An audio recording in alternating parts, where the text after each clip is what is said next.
Comenzamos esta serie de charlas sobre hepatitis viral, conceptos básicos, y vamos a tratar varios temas al respecto. Fíjense ustedes que hemos dividido el tema en 6 partes.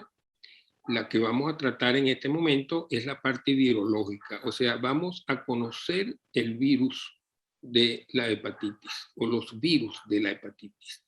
En una segunda clase vamos a ver qué pasa, qué hace el organismo para manejar la situación cuando es invadida por uno de estos virus. Estas dos primeras clases son muy importantes porque nos van a dar la base para poder rápidamente entender, una vez que empecemos a hablar de la parte clínica, de diagnóstico, de transmisión, inclusive las diferentes estrategias terapéuticas. Vean ustedes que los virus son estructuras biológicas sumamente simples, sencillas, y están constituidas por una, en su fase estructural, en su forma estructural, por una primera cápsula, que es la cápside o pore, que se ve aquí en color un poco anaranjado, que es una estructura poligonal, hermética, cerrada, que contiene y protege el genoma del virus. El genoma es, digamos, la parte inteligente del virus donde está codificado la información para poder sintetizar las proteínas virales que van a permitir la replicación viral. Algunos virus, además de ese primer, digamos, receptáculo, por fuera tienen una segunda cobertura, que en el caso del virus B se habla de antígeno de superficie y en el caso del virus C, que son los dos virus que tienen esta segunda capa, se habla de envoltura. A mano derecha tenemos dos de los virus de la hepatitis. El virus A es un virus cuyo genoma está contenido en ácido ribonucleico y además tiene la característica de ser un virus desnudo. ¿Por qué desnudo? Porque solamente tiene cápside, no tiene envoltura. El virus B es totalmente distinto. El genoma está contenido en ácido desoxirribonucleico y sí tiene esa segunda cobertura que es el antígeno de superficie. Conozcamos un poquito mejor, ¿verdad?, algunas otras características del virus. El genoma del virus B, que está constituido en ácido desoxirribonucleico, está conformado en una doble cadena circular trenzada. Tiene 3.200 nucleótidos y codifica 4 genes. El virus C, en cambio, es de ácido ribonucleico, es una cadena simple, lineal, como se ve abajo, que está formada por 9.500 nucleótidos y codifica 7 genes. Veamos qué pasa con otros elementos biológicos en nuestro planeta. Empecemos con los más sencillos, los primeros, las bacterias. Aquí tenemos una Escherichia coli y vemos que tiene más de 4.000 genes. Codifica 4.000 genes para poder funcionar. Y la amiba, 10.000 genes. Y el ser humano, 35.000 aproximadamente, eso ha cambiado un poco, pares de genes. Entonces, ustedes ven que aquí hay una confrontación muy desigual, porque el virus B tiene 4 genes y el ser humano, una vez infectado, tiene 35.000 pares de genes para manejar esa situación. Y sin embargo, en muchas oportunidades, el virus B gana esa batalla. ¿Por qué? Eso lo vamos a ver en las próximas láminas. Estudiemos un poquito en detalle el genoma del virus C. ¿Por qué? Porque hay ciertas nociones que tenemos que tener presentes si queremos entender bien, sobre todo cuando hablemos de diagnóstico y sobre todo cuando hablemos de estrategias terapéuticas. Fíjense que esos 7 genes los podemos dividir en 2 partes. A la izquierda, los genes que aquí dice que codifican proteínas estructurales. ¿Cuáles son las estructuras del virus C? Tiene una cápside y tiene una envoltura. El virus, el gen C, que es el máximo, el que está a la izquierda, codifica el core, la cápside. El gen de la envoltura tiene 2 partes. Y ese arriba dice hipervariable. ¿Por qué dice hipervariable? Porque ese gen cuando el virus se replica, tiene alta posibilidad o capacidad de mutación. Pero fíjense ustedes qué interesante, el virus tiene sobre todo alta mutación en aquella estructura que es la que ofrece el virus al sistema inmunológico. Es lo único que puede detectar el virus cuando esos virus están circulando en la sangre, es la parte externa. Pero como es hipervariable, quiere decir que cada vez que el virus se replica pueden aparecer mutantes que ya el organismo el sistema inmunológico no lo reconoce porque ha cambiado. En esa forma va engañando al sistema inmunológico. Por otro lado, tenemos a la derecha las proteínas funcionales, que básicamente son enzimas, donde destacan sobre todo las proteasas, la helicasa y la polimerasa. ¿Qué características interesantes tienen estas enzimas del virus, que son específicas del virus, que son absolutamente exactas para el virus exclusivamente? Eso es muy importante, porque si queremos tomar ellas como un blanco terapéutico y la vamos a eliminar, resulta que el organismo humano tiene muchísimas enzimas de este tipo, proteasas y polimerasas, por ejemplo. Y si yo entonces elimino una de esas polimerasas, pues estoy eliminando también polimerasas del organismo. Pero esa especificidad que tienen estas enzimas permite no solamente el diagnóstico exacto, sino también, sobre todo, permite la posibilidad de un tratamiento específico. La famosa bala de plata que va directamente, el sistema inmunológico es muy exacto en reconocer el antígeno que se le presenta. De manera pues que estos conceptos y estos nombres son importantísimos si después queremos entender cuando empecemos a hablar sobre todo de las estrategias terapéuticas. El otro concepto importante de los virus es cómo se replican, en qué cantidad. Pues es increíble a la velocidad que se replican los virus. Millones de virus diarios. Esto es común para todos los virus. En esta lámina vemos a la izquierda dos hepatocitos. Uno de ellos está infectado, evidentemente. Está produciendo virus. Esos virus salen a la sangre, que está en rojo. Ahí se encuentran con anticuerpos neutralizantes, de manera que rápidamente ellos van a ser destruidos. Pero algunos virus van a infectar, le da tiempo de infectar una célula vecina y así se mantiene el círculo, ¿verdad? Otro concepto importantísimo que tenemos que tener es lo que se llama la carga viral o viremia cuantificada. La viremia cuantificada es el número de viriones que están circulando en la sangre en un momento dado.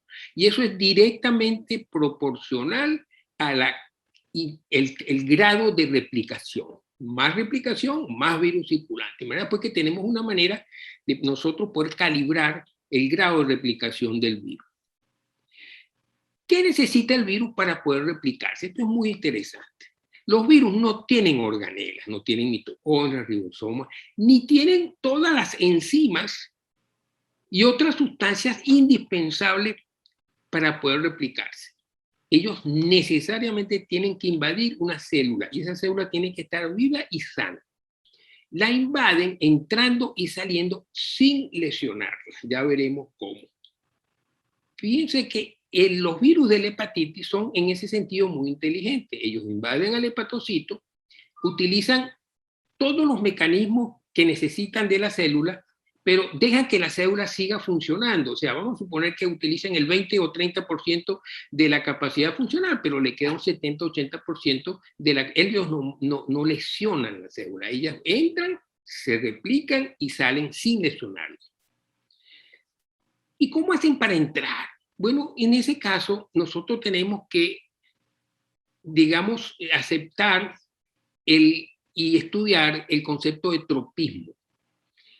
Los virus solo entran en la célula cuando tienen la llave específica para el ligando que tiene esa célula.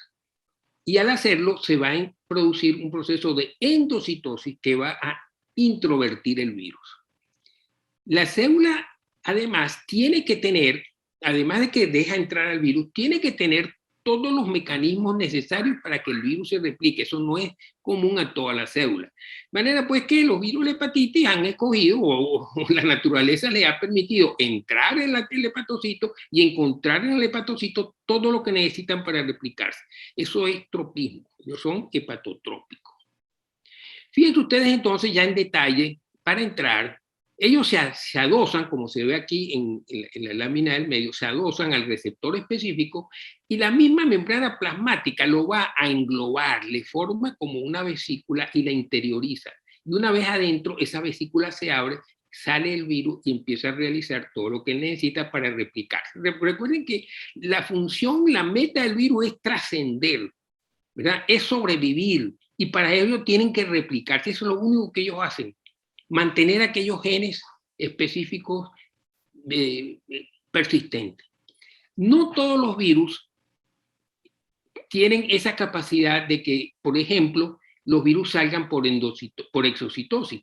Tenemos aquí una fotografía abajo y a la izquierda del virus de la hepatitis de la inmunodeficiencia humana y vean ustedes que esos que se están formando ahí son como unos pólipos, esos son virus que están saliendo, eso se abre después la membrana y ellos se liberan. Ese es un virus, eso es un virus muy inteligente, ¿verdad? Y utiliza la célula, en este caso la célula del sistema linfático, la CD8, la CD4, perdón, pero no todas las células hacen eso, o sea, entran y salen sin lesionar. Al lado tenemos un adenovirus. El adenovirus, que son la mayoría son ADN, el adenovirus, una vez que entra en la célula de la mucosa respiratoria alta, ellos se replican inmensamente hasta que la célula se revienta, explota. Son virus poco inteligentes porque están destruyendo la maquinaria. Ellos destruyen la célula, el hospedero, y eso con una ayudita del sistema inmunológico, una gripe dura 3-4 días, porque los 3-4 días se acaba. ¿Por qué? Porque los mismos virus están colaborando a que eso pase. Veamos entonces con más detalle la replicación. Y hemos escogido el virus C. El virus C se anexa, como está arriba, entra en la célula por endocitosis y gracias a enzimas de tipo helicasa, ¿verdad? Él se despliega, utiliza a veces helicasas también de la misma célula, se abre y sale el genoma, el ARN, que dentro del virus completo, él está enredado, está enrollado, perdón, fue un rollo muy compacto para poder caber. Él tiene que estirarse en una forma muy exacta. Y eso lo ayudan las helicasas. Una vez que se estira, entonces tenemos un ARN lineal positivo, que se va a transcribir en un ARN lineal negativo, como se ve aquí abajo, y ese ARN negativo va a servir entonces de molde, ¿verdad? Sobre la cual va a transferir y va a formar ARN positivos, que son los ARN propios del virus. En esa forma se produce la replicación. Pero ojo, para que eso suceda, tiene que haber una polimerasa, y esa polimerasa es específica del virus C. De manera pues que sí puede ser un blanco terapéutico. Pero fíjense ustedes, hay más. Además de que el ARN es genómico, o sea, va a producir una replicación del genoma, es un ARN mensajero. Eso quiere decir que ese mismo ARN lineal puede entrar en el ribosoma, como se ve arriba a la derecha, y va entonces a sintetizar, se va a traducir en proteínas virales. Se sintetizan las proteínas virales utilizando el ribosoma y toda la energía que necesita de la célula. Una vez generadas estas proteínas, se van a ensamblar y el virus sale por exocitosis. Aquí no ha pasado nada. Realmente el virus se está replicando a sus anchas. El virus B, en cambio, tiene una estrategia de replicación muy interesante, muy inteligente, ¿verdad? Y es el siguiente, el virus B es ADN. Eso quiere decir que él sí puede interactuar con el genoma humano, que también es ADN. De manera que él se mete en el núcleo y llega a formar en el núcleo su propio cromosoma, que es el microcromosoma viral no detectable. ¿Qué quiere decir no detectable?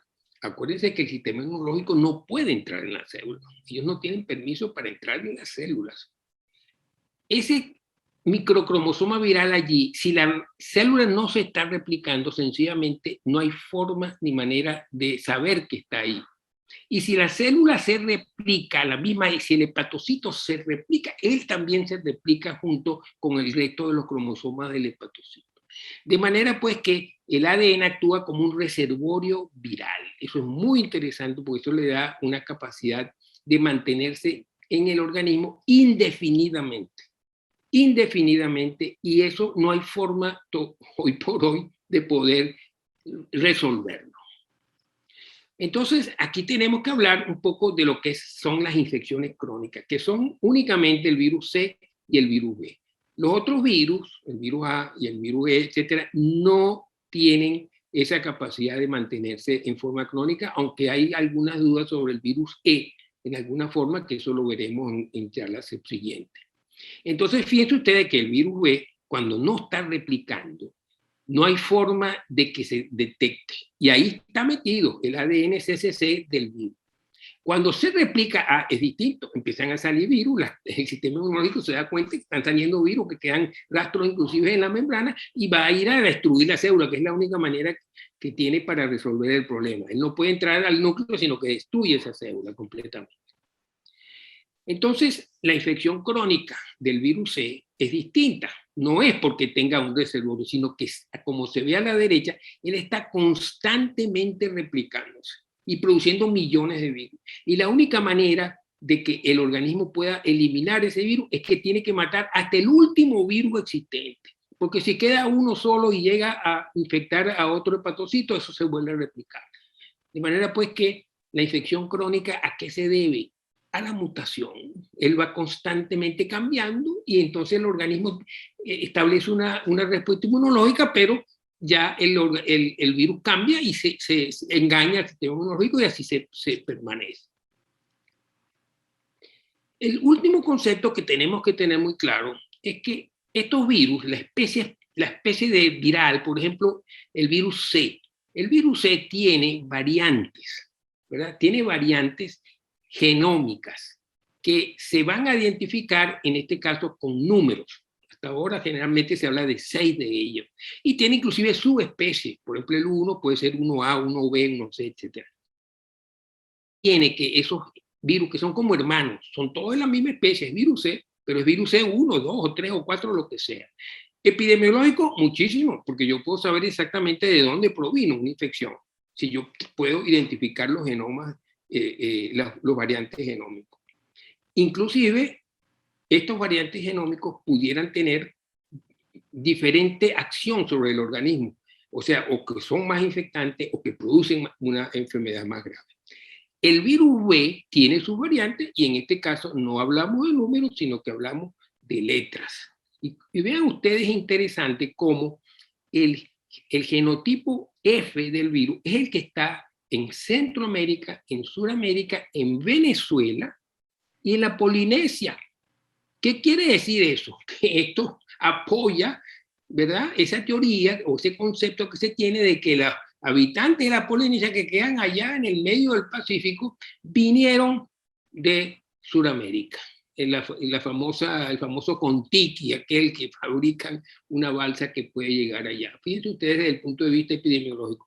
Pero además, como dije también con el virus C, algunos de estas variantes pueden tener diferente capacidad de transmisión y diferente manera de afectar al organismo. De manera pues que con esta lámina completamos esta fase. Hemos tratado de conocer en su intimidad, hasta donde sea posible, de una forma muy general, ¿verdad?, a los virus y específicamente a los virus de la hepatitis, su estructura, ¿verdad?, su funcionamiento, cómo se replican, cuál es su estrategia de replicación, ¿verdad?, y cuáles son los diferentes tipos que pueden existir. Estos conceptos son básicos para poder entender la subsiguiente charla. La próxima será entonces a ver qué pasa, qué hace el organismo cuando se ve infectado por alguno de estos virus. Con eso concluimos esta parte.